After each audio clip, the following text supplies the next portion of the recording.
Welcome बच्चों, class 11। आज हम इस चैप्टर का लास्ट टॉपिक, जिसका ब्रॉड नाम है साल्ट हाइड्रोलिसिस, उसे करने जा रहे हैं। हाँ, ये साल्ट हाइड्रोलिसिस के अंदर कुछ और टॉपिक्स भी आएंगे, जैसे सॉल्युबिलिटी प्रोडक्ट, जैसे कि कॉमन आयन इफेक्ट, वो लास्ट में आएंगे। ये पूरा एक ब्रॉड कॉन्सेप्ट है साल्ट एनालिसिस, साल्ट हाइड्रोलिसिस। तो आइए इस साल्ट हाइड्रोलिसिस स्टार्ट करते हैं। चैप्टर वही है last, ionic equilibria, ionic equilibria या यूं भी कहते हैं इक्विलिब्रिया पार्ट 2, जो हम पहले लिख ही रहे थे। तो इसके अंदर हम करने जा रहे हैं साल्ट हाइड्रोलिसिस। साल्ट हाइड्रोलिसिस,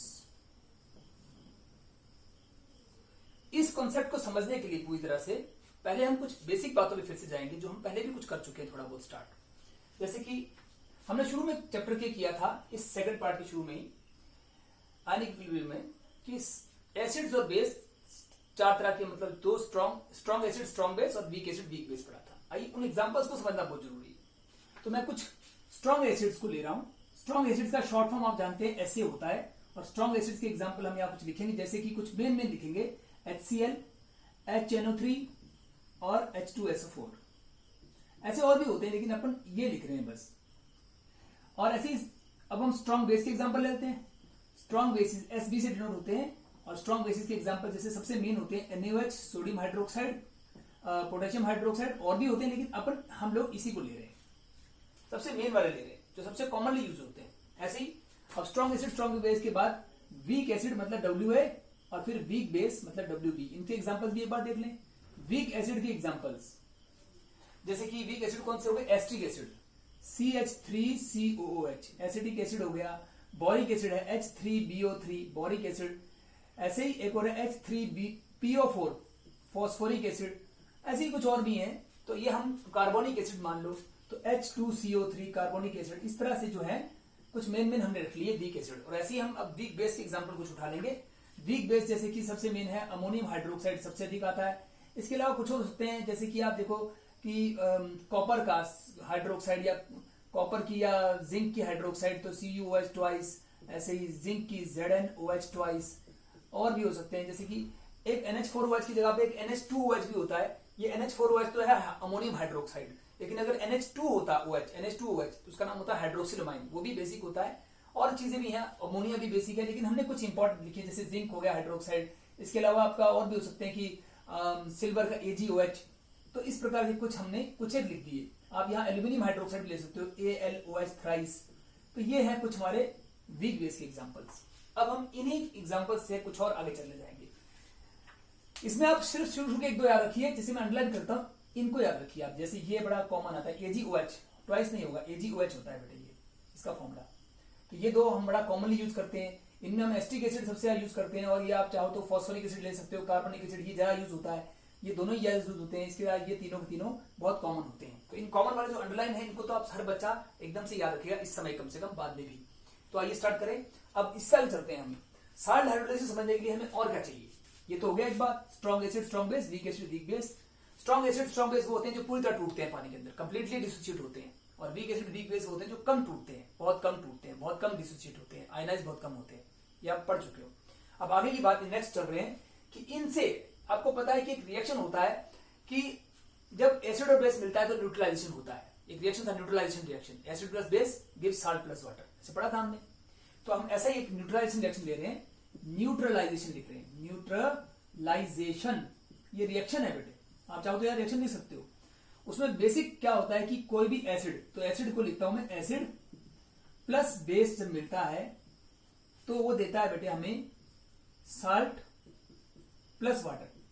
ये रिएक्शन रिवर्सिबल भी होता है, उल्टा भी चल सकता है, यानी फॉरवर्ड बैकवर्ड दोनों रिवर्सिबल रिएक्शन है, लिक्विड में आएगा ही। अब इसके कुछ एग्जांपल हम दिखाएंगे, लेकिन आप एक बात देखिए कि जब एसिड और बेस मिलेंगे तो साल्ट तो बनेगा, प्लस वाटर, साल्ट बनेगा ना। ये साल्ट हमारे लिए इंपॉर्टेंट है, साल्ट बनेगा। अब इस तरह के कुछ साल्ट हम बनाने जा रहे हैं।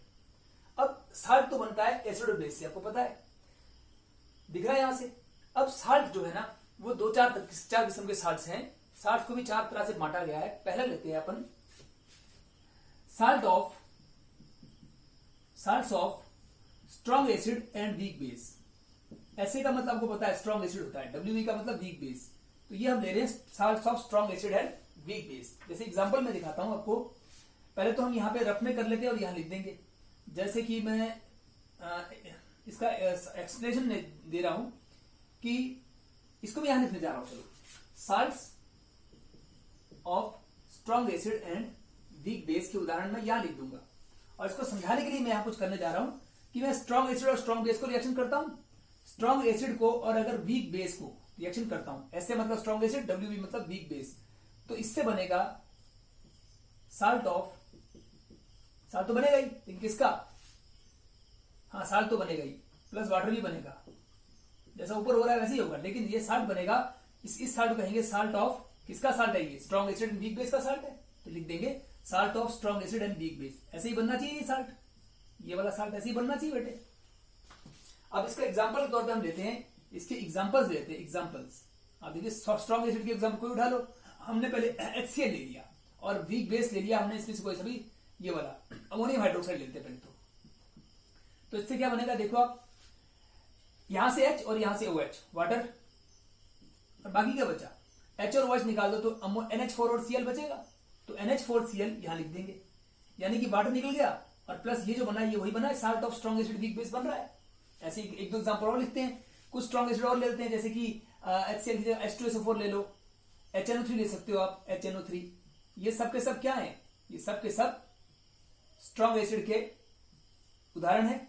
ऐसे वीक बेस के उदाहरण कुछ और ले लेते हैं, जैसे इसको मैं यहाँ पे अमोनियम की जगह पे सिल्वर ले लेता हूं या कोई और, तो Ag लिख लेते, चलो AgOH ये ले लिया हमने, वीक बेस, ये वीक बेस ले लिया हमने, और इसका साल्ट बनाएंगे तो क्या बनेगा, Ag और SO4, AgSO4 का मतलब फॉर्मूला हो जाएगा Ag2SO4, यहाँ 2 टाइम्स करना पड़ेगा, और 2H और 2OH, यहाँ H2 लिखा है यहाँ 2OH, तो ये 2H2 बन जाएगा, 2H2।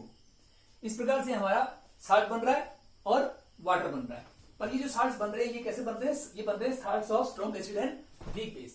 तो देखिएगा ये सब के सब salt of strong acid weak base बन रहे हैं, इसके अंदर चल रहे हैं। देखो ऐसे हम और भी ले सकते हैं, HNO3 प्लस, ये HNO3 क्या है, स्ट्रॉन्ग एसिड है ये रहा, और वीक बेस में से कोई और उठा लें हम, जैसे कि अपन एल्यूमिनियम हाइड्रोक्साइड उठाते हैं AlOH थ्राइस, तो इसका भी साल्ट बनेगा क्या, इसमें 3 ले लो, ये 3H और 3OH, 3 वाटर हो जाएगा, और प्लस एल्यूमिनियम और नाइट्रेट, Al के साथ नाइट्रेट, 3 आ जाएंगे, AlNO3 होल थ्राइस। तो इस प्रकार से कई एग्जांपल बन सकते हैं बेटे, ये सबके सब साल्ट्स हैं, salts of strong acid and weak base. ये देखो इस सारे को मैं गोला सा मारता हूं ताकि याद रहे कि ऊपर वाली इक्वेशन से कंपेयर कर रहे हैं हम, जैसे जैसे कहा गया वैसे वैसे करते जाओ, तो साल्ट भी उसी प्रकार से बन जाएगा, salt of strong acid weak base. इसके उदाहरण हो गए हमारे पास। अब हम यही बात कहने जा रहे थे, ये हमने इसको यहां एक्सप्लेन किया। अब एक बात और, मैं इसी को एक बार और लिख रहा हूं, फिर से इसी इक्वेशन को, ये जो बेसिक इक्वेशन है इसको मैं एक बार और लिख रहा हूं। अब मैं फिर से एसिड बेस लिख रहा हूं, देखो फिर से लिखा मैंने एसिड और बेस, ए मतलब एसिड, बी मतलब बेस, लेकिन ये एसिड ले रहा हूं अब की बात उल्टा, स्ट्रॉन्ग एसिड नहीं वीक एसिड, और बेस ले रहा हूं वीक बेस नहीं बल्कि स्ट्रॉन्ग बेस। तो अब हम वीक एसिड और स्ट्रॉन्ग बेस ला रहे हैं, उससे उलट कर रहे हैं पहले वाले से, तो इससे क्या बनेगा, इससे भी साल्ट बनेगा बेटे, प्लस वाटर, ये तो होता ही है, जब भी एसिड बेस मिलता है, कोई भी एसिड बेस मिलेगा साल्ट वाटर तो बनेगा ही। लेकिन ये अगर वीक एसिड और स्ट्रॉन्ग बेस मिल रहा है तो ये साल्ट भी बनेगा, साल्ट ऑफ किसका, weak acid and strong base कहलाएगा, salt of weak acid and strong base, ये साल्ट हमारा बन रहा है। अब इस साल्ट के एग्जांपल हमें दिखाने हैं, तो हम यहां नीचे एग्जांपल्स दिखाने जा रहे हैं। देखिएगा वीक एसिड के एग्जांपल यहां से उठाते हैं, कोई दिक्कत नहीं है, CH3COOH, ये वीक एसिड ले लिया, और स्ट्रॉन्ग बेस जैसे कि NaOH ले लो, और इसका बन जाएगा CH3COONA, करके देख लो, और H और OH वाटर निकाल दो हर बार, तो ये हो गया salt of weak acid strong base का उदाहरण। ये रहा सोडियम एस्टेट, सोडियम एसिटेट। ऐसे और भी ले सकते हैं, वीक एसिड का एग्जांपल और उठाते हैं, ये कार्बनिक H2CO3 लेते हैं, ये वीक एसिड है, कार्बनिक एसिड H2CO3, और इसमें कोई स्ट्रॉन्ग बेस जैसे कि पोटेशियम हाइड्रोक्साइड ले लेते हैं, तो वाटर तो निकाल दोगे, बैलेंस करने के लिए 2 लगा दिया, 2H2 निकाल दोगे, बाकी यहाँ 2K और CO3, K2CO3, ये K2CO3 ये साल्ट हो गया। तो ऐसे आप एग्जांपल और भी ले सकते हैं। अब मैं इसमें एक दो बना छोड़ रहा हूं, आप यहां से तरह तरह से बना सकते हैं। तो इस प्रकार से हम देख रहे हैं कि हम हर तरह से कर सकते हैं। एक लास्ट और करते हैं अपन, यहां देखो थर्ड शुरू कर रहा हूं, अब मैं फिर से एसिड ले रहा हूं और बेस ले रहा हूं, और बनेगा साल्ट और वाटर। ठीक है भाई, साल्ट और वाटर बनेगा हमेशा की तरह, लेकिन अब की बार मैं क्या कर रहा हूं, यहाँ पे वीक एसिड ले रहा हूं और यहाँ वीक बेस, एसिड भी वीक और बेस भी वीक, तो ये साल्ट भी ऐसे बनेगा, salt of weak acid and weak base बनना चाहिए। सही बात है ना बेटे, ये बनना चाहिए। इसके एग्जांपल्स अपन देख लेते हैं, आओ देखें। वीक एसिड जैसे कि फिर से CH3COOH लेते हैं, ये एसिटिक एसिड वीक, यहाँ देखिए वीक एसिड का एग्जांपल है CH3COOH, और plus weak base ammonium hydroxide लेते हैं और इनका साल्ट बनेगा CH3COONH4, CH3COONH4 मतलब अमोनियम एसिड नाम होगा इसका, अमोनियम एसिड और प्लस वाटर। हर बार आप क्या करिए, इनमें से H और OH निकाल दीजिए, बाकी जो बचेंगे उनको जोड़ दीजिएगा तो बन जाएगा आपका साल्ट। और ऐसी एग्जांपल एक और दिखा दूं, चलो वीक एसिड में हम कार्बोनिक एसिड ले रहे थे H2CO3, आप बोरिक एसिड, फॉस्फोरिक एसिड कोई भी ले सकते हो, तो मैंने ये ले लिया। और प्लस वीक बेस में हर बार अमोनियम हाइड्रोक्साइड क्यों ले, इस बार सिल्वर हाइड्रोक्साइड, कॉपर कोई और ले लेते हैं। तो जैसे मैंने मान लो कि कोई भी और ले लेते हैं बदलने के लिए, कौन सा लू भाई, जिंक लेते हैं, जिंक हाइड्रोक्साइड, तो ZnOH ट्वाइस लेते हैं। देखो ये 2H और 2OH मिलकर 2H2 बन जाएगा, और बाकी ये जिंक और कार्बोनेट, जिंक कार्बोनेट आ जाएगा ZnCO3, उनके चार्जेस को देख लो, बैलेंस कर दो, साल्ट बन जाएगा। तो ये सबके सब साल्ट जो है, ये है salt of weak acid and weak base, ये है salt of weak acid and strong base, और ये थे salt of strong acid weak base. ऐसे एक और एग्जांपल एक बार और लेते हैं, लास्ट केस मैं फिर से ले रहा हूं, की बार स्ट्रॉन्ग एसिड ले रहा हूं और स्ट्रॉन्ग बेस ले रहा हूं, दोनों ही स्ट्रॉन्ग ले रहा हूं की बार में, इस बार मैं दोनों ही स्ट्रॉन्ग ले रहा हूं, स्ट्रॉन्ग एसिड स्ट्रॉन्ग बेस, तो बनेगा तो साल्ट ही और वाटर ही बनेगा, लेकिन जो साल्ट बनेगा वो कहलाएगा salt of strong acid and strong base, क्योंकि वही इसमें मिलाए गए हैं, स्ट्रॉन्ग एसिड स्ट्रॉन्ग बेस मिलाए गए हैं, तो वही साल्ट कहलाना चाहिए। ये साल्ट हमने ले लिया। इसका एक एग्जांपल दिखाते हैं। तरीका तो जाने गए आप कि स्ट्रॉन्ग एसिड स्ट्रॉन्ग बेस का साल्ट बनाना है, तो आप यहां से भी एक स्ट्रॉन्ग एसिड और एक स्ट्रॉन्ग बेस उठा लीजिए। जैसे इनमें से कोई सा ले सकते हैं, जैसे मैं ले रहा हूं अब की बार कोई ले लो, HNO3 लेते हैं, चलो HNO3, और स्ट्रॉन्ग बेस के नाम पर NaOH या KOH कोई भी ले लो, KOH ले लेते हैं चलो, और इनको मिलाएंगे तो क्या बनेगा, K और NO3, KNO3 और प्लस वाटर। तो ये जो साल्ट बन रहा है, ये कौन सा साल्ट बन रहा है, ये वाला, ये वही है salt of strong acid strong base. तो इस प्रकार से आप ना उनकी सहायता से वहां से लेकर तरह तरह के साल्ट बना सकते हैं। यानी 4 तरह के साल्ट कौन से होंगे, salt of strong acid weak base, salt of weak acid strong base, salt of weak acid weak base, और salt of strong acid and strong base. तो ये तो हमने एक बात सीखी कि हम किस तरह से 4 तरह के साल्ट बनाएंगे। अब मैं इसको यहां पर एक 4 टिक लगाता हूं, एक टिक, दूसरा, तीसरा और ये चौथा। ये 4 तरह के साल्ट आपके सामने और उनके नीचे उनके एग्जांपल दे रखे हैं, इन ब्राउन्स के अंदर इनके एग्जांपल हैं। आप खुद भी बना सकते हैं, एक बार तरीका सीखिए वीडियो को सुन के बार बार, और आप बना सकते हैं। अब मैं इससे आगे की बात करने जा रहा हूं। ये तो हो गया अपना इतनी बात कि 4 तरह के साल्ट होते हैं। अब इसको यहां लिखने की जरूरत नहीं है, वहीं पे दिखा दिया गया। अब हम इसका यूज करेंगे, इन बातों का यूज करेंगे। 4 तरह के साल्ट होंगे और इनको हम क्या दिखाने जा रहे हैं, आप देखिए। अब मैं करने जा रहा हूं साल्ट का हाइड्रोलिसिस, मतलब साल्ट में पानी डालने जा रहा हूं, उसमें वाटर डाल दूंगा बेटे, तो वाटर डालने से हाइड्रोलिसिस तो होना ही है। अब ये हाइड्रोलिसिस कैसे होगा उसकी बात आगे करते हैं, आप देखिएगा। अभी साल्ट हाइड्रोलिसिस का एक पूरा आर्टिकल है जो शुरू होगा, जिसको हम डेरिवेशन कहते हैं। उससे कुछ फॉर्मूले आएंगे, कुछ इक्वेशंस आएंगी, लेकिन वो डेरिवेशन समझने के लिए पहले हमें इन बेसिक बातों को समझना होगा जो मैंने ये बताई है, ये बताई है। यानी ये क्या बताया है, यहाँ पे एग्जांपल दिए स्ट्रॉन्ग एसिड का, स्ट्रॉन्ग बेस का, वीक एसिड का और वीक बेस का। और यहां मैंने एग्जांपल्स बनाना सिखाया है किसका, साल्ट्स का, salt of strong acid strong base, salt of weak acid weak base, salt of strong acid weak base और salt of weak acid strong base. ये 2 बातें सीख ली। और तीसरी बात आप यहां पे आएंगे, एक बात और सीखेंगे कि साल्ट्स का जो हम पहले भी कहीं ना कहीं कर चुके हैं, वो बात अब क्लियर होना बहुत जरूरी है, क्योंकि आगे की डेरिवेशन में वो चीजें आनी ही चाहिए। क्या, सबसे पहले देखिए साल्ट का जनरल फॉर्मूला। जनरल फॉर्मूला की बात करते हैं अगर हम, जनरल फॉर्मूलाज, तो साल्ट के लिए हम जानते हैं क्या होता है। देखो मैं जैसे लिखता हूं यहां पर कि एसिड के लिए जनरल फॉर्मूला क्या होता है, बेस के लिए क्या होता है और साल्ट के लिए क्या होता है, वो हम देखते हैं। जब एसिड और बेस मिलता है तो पता है वो साल्ट और वाटर बनता है। हमको याद है, हमने बताया था एसिड का जनरल फॉर्मूला क्या होता है, HA होता है। क्योंकि ऐसा क्यों, क्योंकि हमने कहा था एसिड वो होते हैं अकॉर्डिंग टू ब्रोंस्टेड-लॉरी कॉन्सेप्ट या according to Arrhenius concept, acid वो होते हैं जो हाइड्रोजन आयन या प्रोटॉन देंगे। प्रोटॉन मतलब H+ ही होता है, तो जो H+ या प्रोटॉन देंगे वो एसिड होंगे। इसका मतलब एसिड में H+ तो होना जरूरी है, तभी मैंने H लिखा है। और H+ होगा तो कोई ना कोई माइनस चार्ज का भी तो वहां एनायन होगा ही, एनायन कोई भी हो सकता है, इसलिए हमने उसको A- लिख दिया। H+ और A- मिलकर क्या बनेगा, HA बनेगा। तो ये जनरल फॉर्मूला है एसिड का। ऐसे बेस वो होते हैं जो OH- साइन देते ही देते हैं। OH- साथ अगर कोई ना कोई प्लस चार्ज का भी कैटायन भी होगा, उस कैटायन को हम B+ मान लेते हैं। ये कैटायन तो बदल सकता है, जैसे यहाँ H+ और A- में H+ नहीं बदलेगा, क्योंकि एसिड में H+ तो होता ही है और बेस में OH- भी होता है। लेकिन ये जो A- एनायन है और यहाँ पर जो B+ कैटायन है, ये बदल सकते हैं, तरह तरह के आ सकते हैं। तो जनरल फॉर्मूला ये हो गया अपना एसिड का और बेस का। अब के बाद हम एसिड को HA से बताया करेंगे और बेस को BOH से। अच्छा, इनको मिलाएंगे तो क्या बनेगा, साल्ट। और वाटर तो H और OH मिलाओगे वाटर बन जाएगा, वाटर का फॉर्मूला सबको पता होता है। लेकिन ये वाटर हो गया, लेकिन इसमें बचा क्या है, B और A बचा है। प्लस वाला हमेशा पहले लिखते हैं और माइनस वाला हमेशा बाद में, इसलिए B प्लस पहले लिखा जाता है और A माइनस बाद में। और ये फॉर्मूला किसका बन जाएगा, साल्ट का। अब आपको ये चारों गोले में लिख रखा है तो आपको याद होना चाहिए कि एसिड का जनरल फॉर्मूला हम HA लेंगे, बेस का BOH और साल्ट का BA लेके चलेंगे। बार बार पूरे साल्ट थोड़ी बनाएंगे, बहुत सारी इक्वेशन होती हैं। एक ऐसी इक्वेशन बनाई जाए जो हर एक सबके ऊपर फिट हो, तो इसके लिए हम जनरल इक्वेशन लेकर चलते हैं। ये बात आपको नोट करनी है नंबर 3 पे। तो नंबर 1 कॉन्सेप्ट हमने ये लिया था, नंबर 2 कॉन्सेप्ट हमने ये समझा यहाँ पर कि साल्ट तरह तरह के, और नंबर 3 कॉन्सेप्ट हमने ये बहुत सिंपल सी बात है समझ लिया कि एसिड को और बेस को हम किससे बताएंगे। अब हम चौथी बात समझने जा रहे हैं, फोर्थ चीज, कि जब कोई हम साल्ट का पानी मिला देंगे तो साल्ट को पानी मिलाने से क्या होगा, उसका हाइड्रोलिसिस हो जाएगा। ये हाइड्रोलिसिस कैसे होगा, देखिए जैसे मान लो मैंने साल्ट ले लिया तो साल्ट का फॉर्मूला क्या होगा, BA होगा ना बेटे। ये देखिए जनरल फॉर्मूला लिख रहा हूं, यहाँ पे कोई भी साल्ट लिख सकते हो आप, तरह तरह के साल्ट होते ही हैं, वो सभी इसमें फिट बैठ जाएंगे।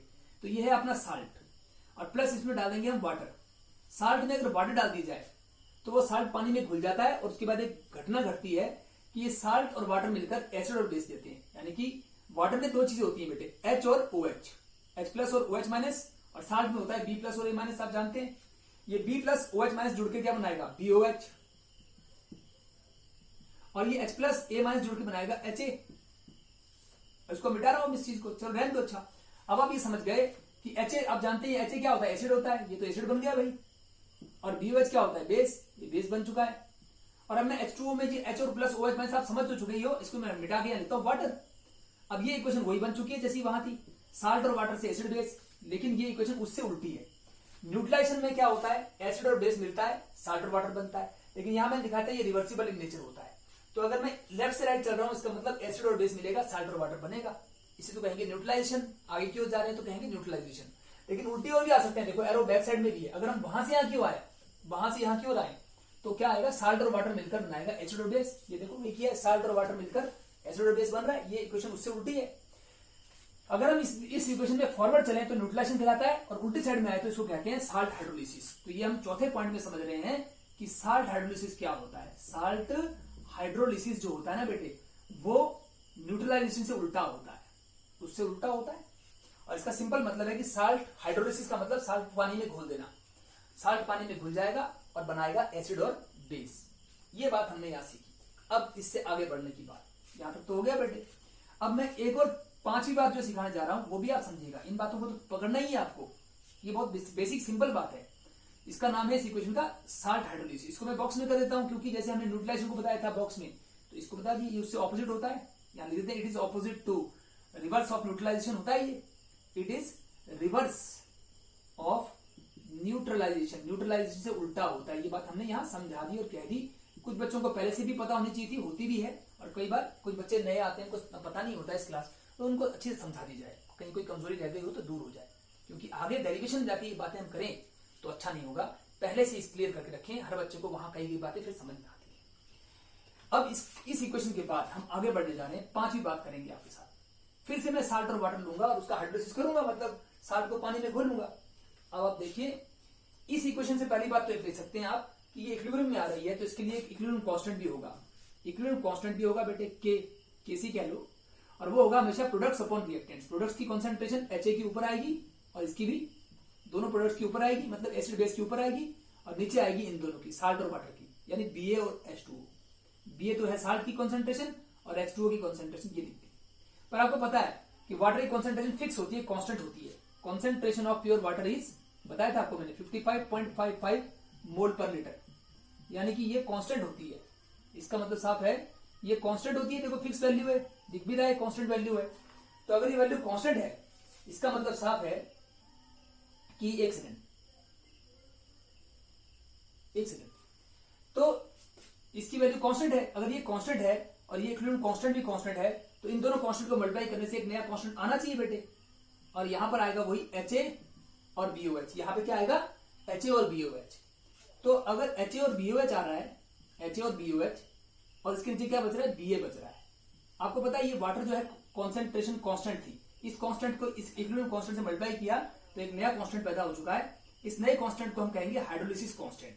जब हम साल्ट के लिए लेते हैं, जब हम साल्ट को पानी में घोल रहे होते हैं, तो साल्ट को पानी में घोलने के लिए हम लेते हैं हाइड्रोलिसिस कांस्टेंट। तो यहां पर इस चीज को हम नए कांस्टेंट को हम क्या कहेंगे KH। आपको याद होगा यही कांस्टेंट जो था कई और केस में कई बार KW कहते थे। अगर यहाँ एसिड का करते थे तो एसिड केस में इसे कहते थे Ka ionic constant of acid, base के केस में कहते थे ionic constant of base, water case में कहते थे KW ionic product of water. ऐसे ही अगर हम साल्ट को पानी में घोल रहे हैं अब की बार तो हम साल्ट हाइड्रोलिसिस कर रहे हैं, मतलब साल्ट को पानी में घोल रहे हैं। इस केस में इस नए कांस्टेंट को हम हाइड्रोलिसिस कांस्टेंट कहते हैं। तो इसको मैं लिख भी देता हूं, ये है hydrolysis constant. Hydrolysis constant, hydrolysis constant मतलब KH। तो ये इक्वेशन को मैं ऐसे लिख दिया और इसको मैं और थोड़ा सा एक्सप्लेन करूंगा। हाइड्रोलिसिस कांस्टेंट को बोलने के बाद तो ये KH की वैल्यू है ना बेटे, इसका ये आ रहा है ऊपर कॉन्सेंट्रेशन ऑफ क्या एसिड और बेस, और नीचे आ रहा है कॉन्सेंट्रेशन ऑफ साल्ट। तो इस प्रकार से ये अपना आ गया हाइड्रोलिसिस कांस्टेंट। अब इसके बाद मैं अगली बात करने जा रहा हूं कि इसी इक्वेशन में एक चीज और समझनी है। हमने यहां पे ये समझा साल्ट हाइड्रोलिसिस क्या होता है, एक और चीज समझी कि हाइड्रोलिसिस कांस्टेंट क्या होता है, दो बात समझ ली, इसको कहते हैं हाइड्रोलिसिस कांस्टेंट। तो इसके बाद एक थर्ड बात और समझेंगे कि भाई डिग्री ऑफ हाइड्रोलिसिस, क्या डिग्री ऑफ हाइड्रोलिसिस। अब हम ये बात समझेंगे थर्ड चीज ये क्या होती है। डिग्री ऑफ हाइड्रोलिसिस को डिनोट तो करते हैं स्मॉल एच से।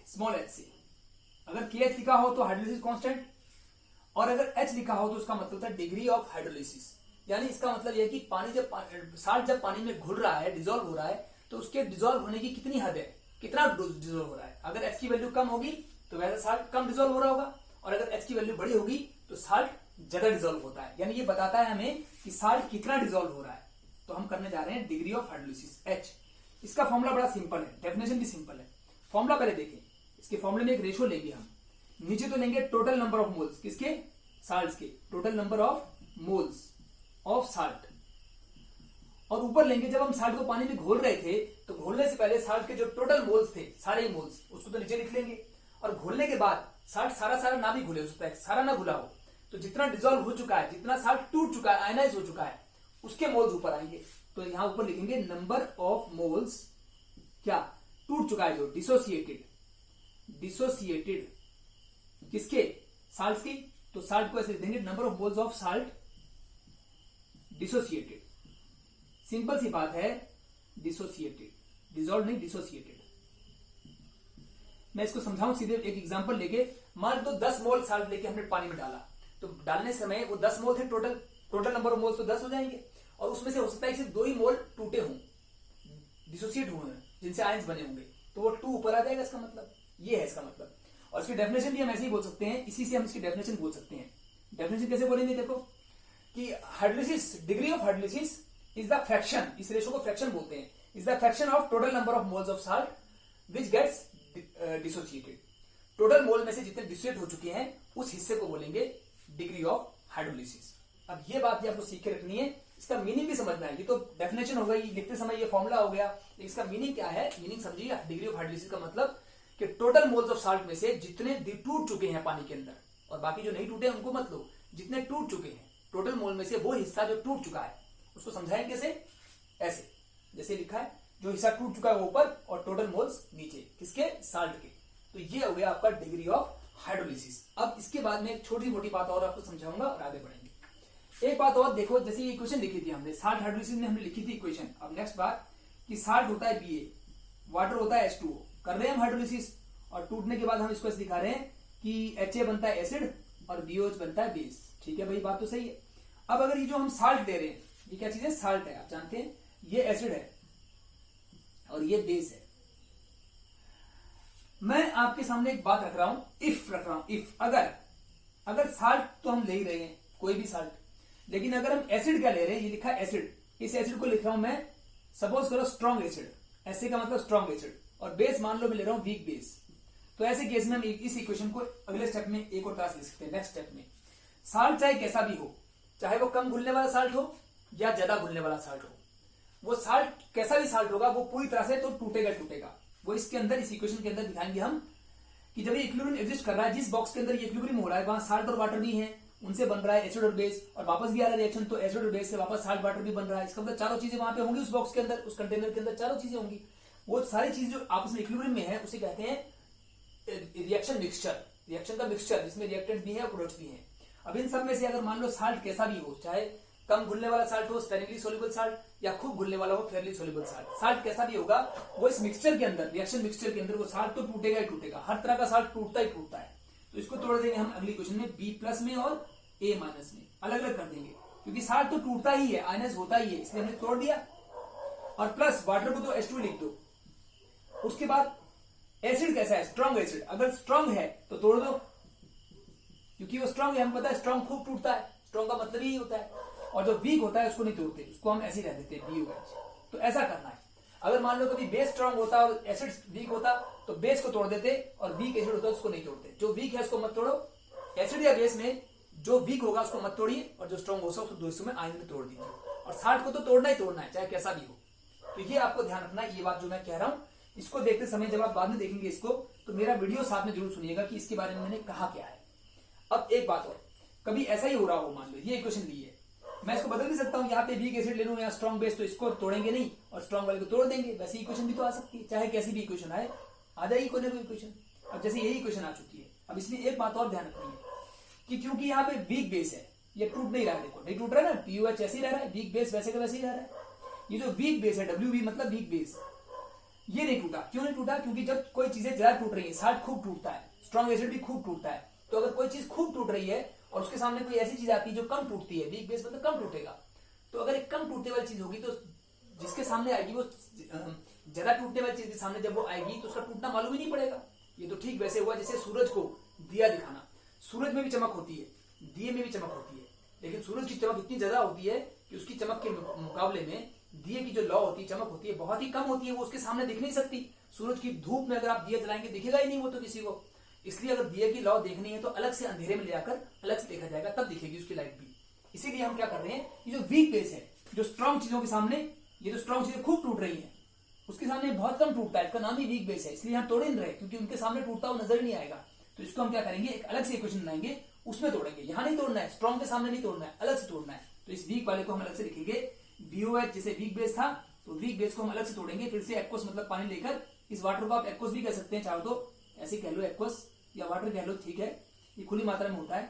तो इस एक्वस को तो ऐसे ही रहने दिया, और इसको ये जो वीक बेस है ना बेटे, जिसको हम स्ट्रॉन्ग के सामने नहीं तोड़ पाए थे, उसको अलग से तोड़ना है, अलग इक्वेशन में। कैसे? B+ अलग कर दो और OH- अलग कर दो, इसको भी चाहो तो एक्वस लिख दो, वो तो बात की बात है। तो ये हो गया बेटे सारी बात।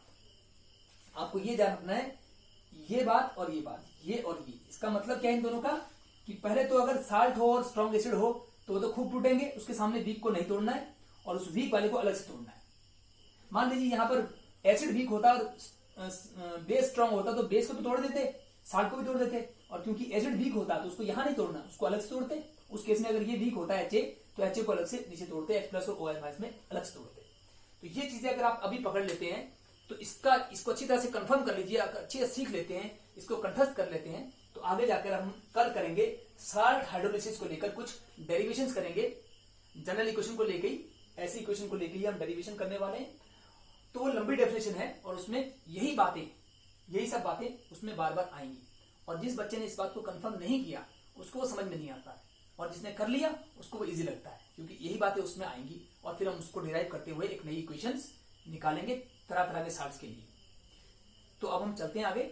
और एक लास्ट बात बोल दूं कि जैसे हमने ये किया है salt of strong acid and weak base, ये साल्ट स्ट्रॉन्ग एसिड का वीक बेस का है। एसिड स्ट्रॉन्ग है, इसमें वीक बेस तो वीक ही है, तो ऐसा साल्ट जिसमें स्ट्रॉन्ग एसिड यूज हुआ है, बेस जो है वो वीक ही यूज हुआ है, तो ऐसे साल्ट को हम एसिडिक साल्ट कहते हैं, क्योंकि उसमें एसिड स्ट्रॉन्गर है, एसिडिक साल्ट कहेंगे। ऐसे दूसरा साल्ट देखिए, salt of weak acid and strong base, इसमें बेस स्ट्रॉन्ग है, तो ऐसे साल्ट को हम बेसिक साल्ट भी कहते हैं।